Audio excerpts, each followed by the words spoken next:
इस वीडियो के अंदर हम लोग डिस्कस करने वाले हैं कि असेसमेंट 26-27 की ITR 1 फाइल जो है न्यू रिज्यूम में कैसे करनी है। प्लस फ्री में आपको एक AI टूल देने वाला हूं जिसमें ITR से रिलेटेड अगर आप कुछ भी क्वेश्चन पूछेंगे, चाहे फाइलिंग के क्वेश्चन हो, आपको प्रॉपर यहां पे आंसर मिलने वाले हैं। तो डिटेल के अंदर भाई वीडियो होगा स्टेप बाय स्टेप, और कहीं पे भी आप अटकते हैं तो यहाँ पे AI टूल का कैसे आप हेल्प ले सकते हैं सब कुछ बताऊंगा डिटेल के अंदर।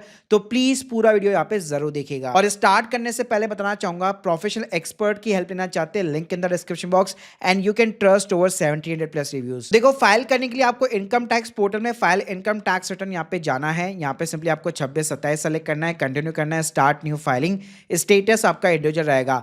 अब सबसे बड़ी दिक्कत आती है लोगों को कि कौन सा ITR फॉर्म यहाँ पे मेरे को सेलेक्ट करना है। तो ये टूल की लिंक मैं आपको डिस्क्रिप्शन में दूंगा। यहाँ पे सिंपली आप इसको अगर हिंदी के अंदर भी बताओगे कि मेरी कहाँ से कैसे मेरी इनकम है और मैं कौन सा ITR फॉर्म यहाँ पे फाइल करूँ, प्रॉपर ये आपको अभी सजेस्ट कर देगा। तो यहाँ पे आप देख सकते हैं, अगर आपने इसको सैलरी बैंक का इंटरेस्ट दिया होता तो सिंपली आपको ये ITR 1 सजेस्ट करता है। कमीशन की इनकम है तो यहाँ पे आप देख सकते हो इसने आपको ITR 3 और ITR 4 दोनों के यहाँ पे ऑप्शन प्रोवाइड किए, और कहाँ पे कैसे इनकम रिपोर्ट करनी है वो भी ये प्रॉपर तरीके से आपको बता रहा है लास्ट ड्यू डेट के साथ। तो अभी हाल फिलहाल के लिए यहाँ पे मैं सिंपली ITR 1 को सेलेक्ट कर लेता हूँ, प्रोसीड विद ITR 1 करूंगा, लेट्स गेट स्टार्टेड। रीजन पूछेगा क्यों फाइल करना चाहता हूँ, सिंपली यहाँ पे मैं अदर रीजन सेलेक्ट कर लूंगा।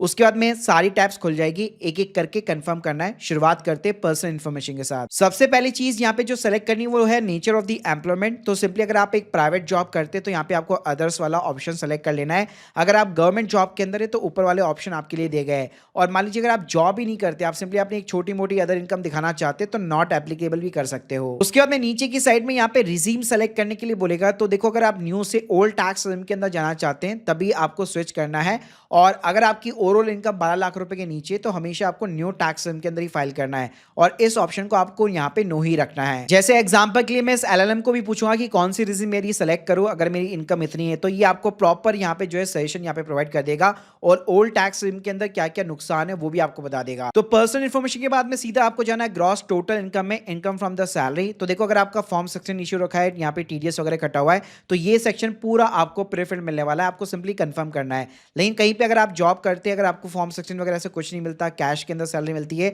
या सीधा UPI के थ्रू भी मिलती है, तो अपनी अप्रैल से लेकर मार्च तक की जो सैलरी है वो आप यहाँ पे ले लीजिए, मल्टीप्लाई कर लीजिए हर महीने कितनी सैलरी मिलती है, और 12 से मल्टीप्लाई करने के बाद में यहाँ पे आप पुट कर सकते हो। उसके बाद में नीचे की साइड में अलाउंसेस कॉलम के अंदर आपको न्यू टैक्स में कुछ भी खास अलाउंसेस देखने को नहीं मिलते हैं, मतलब HRA LTA वगैरह ये सब आपको ओल्ड टैक्स के अंदर देखने को मिलता है। और यहाँ पे जो है स्टैंडर्ड डिडक्शन मिलने वाली आपको 75,000 रुपए की, तो सिंपली आपको कंफर्म करना है। फिर उसके बाद में नीचे जाना है, यहाँ पे आपको मिलेगा income from the other sources. तो यहाँ पे आपको डिविडेंड की इनकम, FD का इंटरेस्ट, ये सब कुछ मोस्टली डेटा आपको प्रेफर मिलेगा।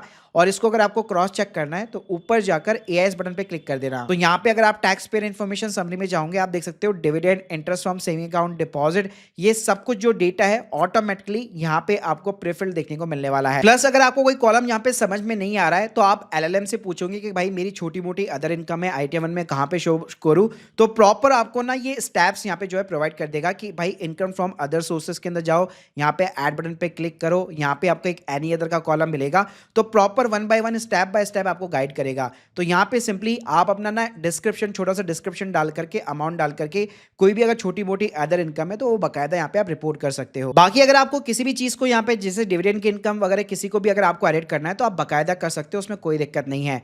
उसके बाद में नीचे की साइड में आप आएंगे तो आपको एग्जेम्प्ट इनकम का एक कॉलम देखने को मिलेगा। तो यहाँ पे आपको वो इनकम डालनी है जो फैमिली के बीच में ट्रांसफर हुई है, या फिर मान लीजिए कोई LIC आपकी पॉलिसी मैच्योर हुई है, या PPF का अकाउंट आपका मैच्योर हुआ है, यानी जो एक साथ अच्छा खासा अमाउंट तो मिला है लेकिन टैक्सेबल नहीं है, नॉन टैक्सेबल अमाउंट है। तो यहाँ पे आप देख सकते हो LIC, NPS, PF, Sukanya Samriddhi योजना, ये जितने भी अकाउंट्स होते हैं उन सभी के जो अमाउंट्स है वो यहाँ पे आप बकायदा रिपोर्ट कर सकते हो, जिसपे कोई टैक्स नहीं लगेगा। और लेट सपोज कोई ऐसी इनकम है, जैसे मान लीजिए आपकी मॉम ने आपको बर्थडे के ऊपर अच्छा खासा एक अमाउंट गिफ्ट किया था, तो उन चीजों को यहाँ पे आप अदर इनकम में दिखा सकते हो, और receipt not in nature of the business, तो यहाँ पे भी अमाउंट डाल के, डिस्क्रिप्शन डाल के आप चीजों को रिपोर्ट कर सकते हो। और यहाँ पे आप देख सकते हो सेम क्वेश्चन मैंने इससे भी पूछा कि फैमिली से जो पैसा मिला है वो मैं किधर यहाँ पे शो करूँ, तो बकायदा इसने एग्जेम्प्ट इनकम के अंदर जो पेरेंट्स रिलेटिव से मिला गिफ्ट है वो आप यहाँ पे दिखा सकते हो। उसके बाद में यहाँ पे आपको एक लॉन्ग टर्म कैपिटल गेन का भी सेक्शन मिलेगा। तो देखो, अगर आपका 1,25,000 के नीचे लॉन्ग टर्म कैपिटल गेन है, अगर आपने म्यूचुअल फंड वगैरह बेचे हैं, तो सिंपली यहाँ पे आप सेल वैल्यू बाय वैल्यू डाल करके जो है रिपोर्ट कर सकते हैं।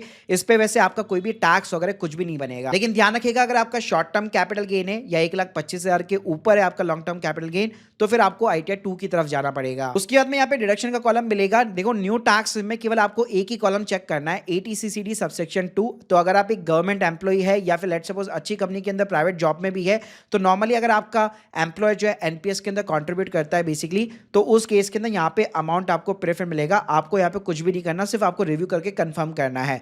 बाकी यहाँ पे डिडक्शन में न्यू टैक्स में कोई भी डिडक्शन आपको देखने को नहीं मिलती है। फिर उसके बाद में यहाँ पे आपको टैक्स पेड का कॉलम मिलेगा। तो जो भी आपका TDS कटा हुआ है, सैलरी से कटा हुआ है या अदर इनकम से कटा हुआ है, वो सब कुछ यहाँ पे देखने को मिलेगा। और लास्ट स्टेप में आपने जितनी भी इनकम डाली हुई है, अगर 12 लाख रुपए के नीचे, तो कोई भी आपका टैक्स यहाँ पे नहीं बनने वाला। और जैसे आप प्रोसीड करोगे तो आप रिफंड के लिए एलिजिबल हो जाओगे। और अगर आपका कोई TDS नहीं कटा हुआ तो ना ही कोई यहाँ तो रिफंड बनेगा, ना ही कोई टैक्स का पेमेंट करना रहेगा। और लास्ट में जैसे आप प्रोसीड टू वैल्यूएशन करेंगे, अगर सब कुछ करेक्ट है तो OTP डाल के आप सबमिट करा सकते हो। लेकिन मान लो अगर आपको ओल्ड टैक्स सिस्टम के अंदर जाना है, तो आप LLM से पूछिए, बकायदा आपको स्टाफ बताएगा कि भाई पहले आप जो है वापस बैक चले जाओ, अपने पर्सनल इन्फॉर्मेशन में चले जाओ। और मान लो अगर आपको ओल्ड टैक्स सिस्टम के अंदर फाइल करनी है, तो आपको ये बकायदा बताएगा कि पर्सनल इन्फॉर्मेशन में जाकर जहां पे आपने नो किया हुआ था ना, उसकी जगह सिंपली आप यस कर दो, तो आपकी रिज्यूम चेंज हो जाएगी। और रिज्यूम चेंज होने से भाई फर्क क्या पड़ेगा, तो ये आपको ऑटोमेटिकली सारी चीजें बता देगा कि भाई अगर आप सैलरी वाले कॉलम के अंदर जाओगे तो वहां पे 75 की जगह आपकी 50,000 रुपए की डिडक्शन होगी। लेकिन वहां पे आप HRA वगैरह ये चीजें आप क्लेम कर सकते हो। और कौन कौन से डिडक्शंस यहाँ पे अवेलेबल है, प्रोफेशनल टैक्स वगैरह हो गया,